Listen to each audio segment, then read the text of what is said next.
안녕하세요. 화평케하는 자입니다. 어제 올린 영상에 목회 일과 그리고 사역이 동시에 병행이 가능하냐. 저의 잠정적인 결론으로는 굉장히 어렵다. 교회의 규모가 어느 정도 커지는 순간부터 굉장히 어려울 수 있겠다. 이런 영상을 어제 올렸었는데, 영상을 만들고 다시 보니까 너무 제가 좀 부정적으로만 얘기했나, 힘든 쪽으로만 좀 얘기한 게 아닌가, 그런 생각이 좀 들더라고요.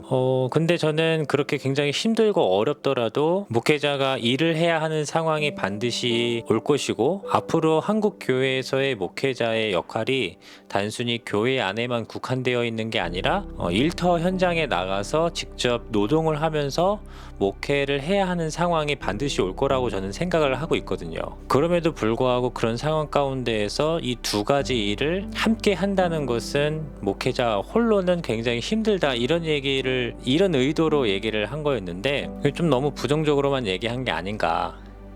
그래서 오늘 영상은 만약에 일과 목회가 병행이 가능하다면 어떠한 형태로 가능할 것인지에 대해서 전문가는 아니지만 제가 저의 개인적인 생각을 나눠보는 그런 시간을 좀 가져보려고 합니다. 우선은 저는 크게 두 가지의 형태로 이 목회와 일이 병행될 수 있다고 생각해요. 첫 번째는 뭐냐면 단독 목회가 아니고요, 팀 목회일 경우 가능할 수 있겠다 생각해요. 무슨 말이냐면, 우리가 일반적으로 팀 목회하면은 교회 안에서 부서를 각각 맡거나 혹은 역할을 각각 분배해서 함께 공동의 가치를 추구하는 것, 함께 동역하고 힘을 합쳐서 사역을 하는 것을 팀 사역이라고 생각하잖아요. 근데 저는 이 개념이 틀리다고 생각은 하진 않는데, 제가 여러분들에게 말씀드리는 것은 단순히 교회 안에서의 팀 사역이 아니라 교회 밖에서도 이러한 팀 사역의 형태를 추구를 해야 앞으로 목회자가 일과 목회가 가능할 수 있겠다라고 생각을 하는 거예요. 조금 더 구체적으로 말씀드리자면 이제 가령 이런 거예요. 한 명의 목회자는 비즈니스 일에 굉장히 관심이 많고 재능이 있어요. 그리고 또 한 사람의 목회자는 이 말 그대로 전통적인 목회에 재능이 있고 관심이 있어요. 그래서 이 두 사람이 각각의 위치에서, 한 사람은 교회 밖의 비즈니스의 영역을, 또 한 사람은 교회 안의 영역을 각각 나눠서 팀으로 묶여서 사역을 하는 것이죠. 그래서 예를 들어서 카페라고 얘기를 한다면, 그 비즈니스에 관심이 많은 목회자는 카페 전반을 운영을 하게 되는 거죠. 그래서 원두를 어떤 걸 쓸 것인지, 카페 인테리어는 어떻게 할 것인지, 메뉴는 어떻게 구성할 것인지, 사람들에게 어떻게 접근을 하고 단골 손님으로 만들 것인지에 대한 이 사업 전반의 영역을 더 몰골히 고민을 하는 거고, 또 한 사람의 목회자는 이제 그렇게 관계가 형성된 사람들에게 복음을 어떻게 전할 것인지, 복음을 가르치고 상담하고 하나님께로 인도하게 되는 목회의 전반적인 영역을 담당을 하게 되는 거죠. 그렇다면 이 두 목회자가 각각의 영역에 대해서 동역하지 않느냐, 그런 건 전혀 아니에요. 이제 비율상으로 더 책임감을 갖고 고민하고 일을 진행을 해 나가는 거죠.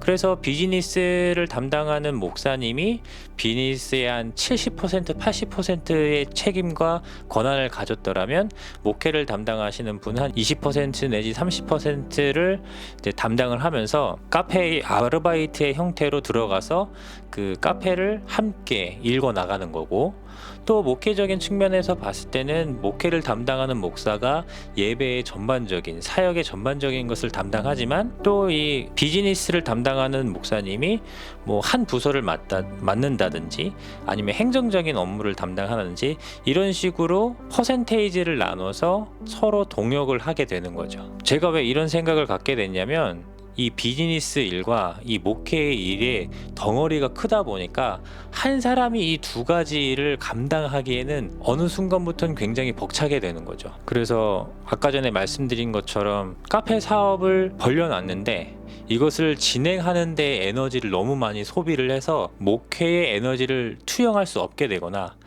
거꾸로 목회에 너무 관심을 많이 갖다 보니까 수익 구조가 엉망이 되어버리는 거죠. 그래서 이 두 가지를 한 사람이 다 감당하기에는 이제 무리가 있다 싶어 팀으로 묶여서 같은 목표, 공공의 가치, 합의된 방향성으로 함께 동역하면서 각자의 위치에서 팀으로 움직이는 이 사역을 진행할 때 이제 일과 사역이 병행될 수 있겠다. 우선 이게 제가 생각하는 한 가지의 방법이고, 두 번째 방법은 무엇이냐면 교회 공동체의 구성원들이 적극적으로 교회 행정이나 사역에 참여하게 되는 형태인 거예요. 이 생각의 핵심 포인트는 뭐냐면, 목회자는 말씀을 전하고 가르치는 은사를 갖고 그 교회를 섬길 뿐이지 그 교회의 리더가 아니라는 점이에요. 성도들과 똑같은 위치에서 한 교회를 섬기게 되는 거죠.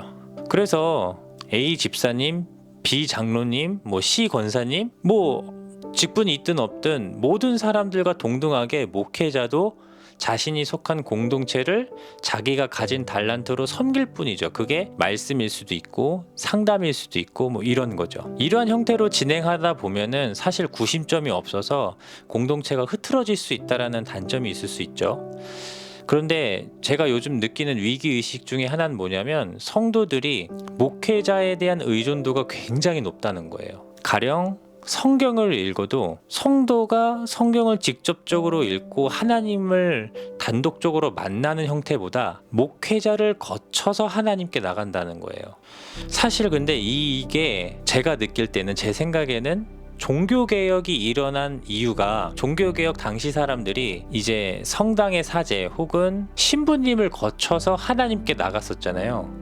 그런데 종교개혁은 그러지 않는다. 모든 사람이, 만민이 제사장이다. 모두가 하나님 앞에 단독자로 설 수 있다라고 외쳤던 게 종교개혁인데, 그 종교개혁의 정신을 기반으로 한 우리 개신교가 목사를 거쳐서 하나님께 나간다라는 이 기이한 형태가 있다라는 거예요. 제가 느낄 때는. 그래서 목사에 대한 의존도가 너무 높은 거예요. 무언가를 결정을 할 때나 성경을 읽을 때나 직장 생활을 할 때나 가정 생활을 할 때 단순히 어드바이스를 얻는 수준이 아니라 결정권을 목사에게 위임을 하고 어떻게 결정할 것인지 얘기를 해달라는, 목사의 도움이 없이는 신앙생활이 굉장히 어려운 이런 형태가 지금 시대의 모습이라고 저는 좀 위기감이 느껴졌거든요. 그래서 이런 문제점들을 해소한다는 개념은 아니겠지만 어느 정도 감안을 한다면 성도들의 수준이 굉장히 높아져야겠다. 목사가 성도를 신방하는 게 아니라 그 공동체 구성원들이 힘들고 어려운 사람들을 직접적으로 신방하는 형태. 목사 한 명이 성경의 말씀을 그 사람만이 해석하고 설교를 하는 게 아니라 공동체 구성원이 그 공동체를 위해서 말씀을 해석하고 함께 나눌 수 있는 책임감, 그리고 단순히 사역이라는 게 목회자를 중심으로 해서 목회자가 이 깃발을 꽂고 이끌어가는 그런 형태보다 공동체 구성원이 모두 다 합의하고 위기의식을 느끼고 필요의식을 느껴서 그 문제에 대해서 혹은 목적에 대해서 함께 의견을 나누고 결정을 해나가는 형태. 이런 형태가 가능하려면 목회자의 권위, 목회자가 가지고 있는 힘, 그 힘을 많이 빼야 되는 거죠. 정말 말 그대로 목회자가 성도의 위치, 한 구성원으로서 그 교회를 섬기는 형태가 되어야 된다고 저는 생각을 하게 된 거예요. 그리고 이러한 형태가 가능해져야 목회자가 가지고 있는 어떤 여러 가지의 행정적인 일들, 또한 사역적인 형태들이 자연스럽게 성도님들 한 분 한 분에게 위임이 되고 그분들이 책임감을 가져야 그 목회자가 사회에 나가서 일을 할 수 있게 되는 형태가 되는 거죠. 다시 정리를 하자면, 지금까지 목회자 한 명이 가지고 있었던 어떤 책임과 역할을 성도 한 명 한 명에게 권한을 줌으로써 목회자의 의존도에서 벗어나고 목회자 한 명의 교회가 아니라 공동체 전체가 움직이는 교회로 변하게 되었을 때 그 목회자가 조금 더 자유롭게 사회에 나가서 일을 하게 될 수 있는 여건이 형성이 된다. 일과 사역을 병행할 수 있게 된다. 이런 모습인 거죠. 제가 가지고 있는 이런 두 가지의 생각, 팀 사역으로 묶여서 일과 사역이 병행하게 되는 것, 그리고 공동체 중심의 교회, 목회자의 권한을 내려놓고 성도의 한 사람의 신분으로서 교회를 섬기는 것, 이러한 아이디어가 굉장히 이상적이고 현실적으로 구현되기 어렵다라는 것도 제가 알고 있어요. 그런데 저는 이 두 가지의 아이디어를 사실 실제적으로 삶으로 실천해 나가면서 증명해보고 싶은 마음이 있어요. 정말 저와 뜻이 맞는 동료 목회자를 만나서 일과 목회를 병행하고 싶은 마음도 있고, 또 정말 역시나 마음이 잘 맞는 성도들 몇 분들과 공동체를 이루어서 말씀을 전하고 가르치는 그 은사를 성도의 입장에서 발현하는 공동체, 그런 것들이 정말 실현되었으면 좋겠다라는 마음이 있죠.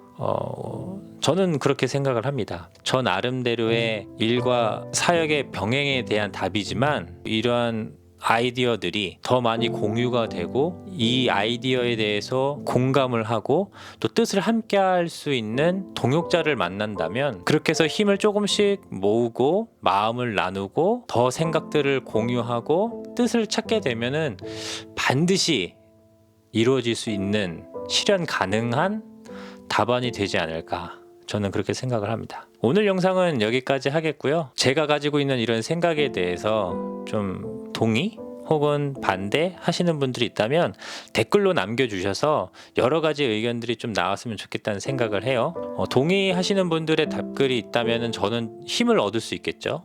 반면에 반대에 대한 이야기를 하셔도 제가 힘을 얻을 수 있습니다. 왜냐하면 저와 생각이 다르신 분들의 이야기를 들음으로써 제 생각이 조금 더 성숙해질 수 있고, 또 현실적인 밸런스를 맞출 수 있는 추가 될 수 있기 때문에, 공감을 하시든 공감을 하시지 않든 그런 내용들에 대해서 의견을 남겨주시면 저 스스로에게도 성숙의 기회가 될 수 있는 그런 댓글이 되지 않을까 생각을 합니다.